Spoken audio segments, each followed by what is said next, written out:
রাজধানীর মগবাজারের ৮ দিন হাসপাতালে একসঙ্গে ৬ নবজাতকের মৃত্যু হয়েছে।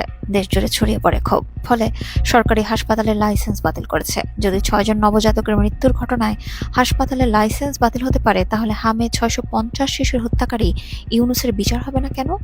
অন্তর্বর্তী সরকারের প্রধান মোহাম্মদ ইউনূসের অদূরদর্শিতার কারণে টিকা সরবরাহ বন্ধ ও স্বাস্থ্য খাতে অব্যবস্থাপনায় হামের মতো এমন প্রতিরোধযোগ্য রোগে এখন পর্যন্ত ৬৫০ শিশুর মৃত্যু ঘটেছে। কিন্তু এই সংখ্যা ঠিক কোথায় গিয়ে থামবে তা কেউ জানে না।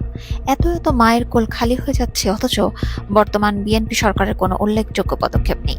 তাহলে প্রশ্ন হলো, যদি একটি হাসপাতালের বিরুদ্ধে অভিযোগ উঠলে তদন্ত হতে পারে, তাহলে ৬৫০ শিশুর মৃত্যুর ঘটনায়ও কি নিরপেক্ষ তদন্ত হওয়া উচিত নয়? আইন কি সবার জন্য সমান নয়, নাকি বিচার নির্ভর করে অভিযুক্ত ব্যক্তি কতটা ক্ষমতাবান আর তার পরিচয় কতটা শক্তিশালী তার ওপর?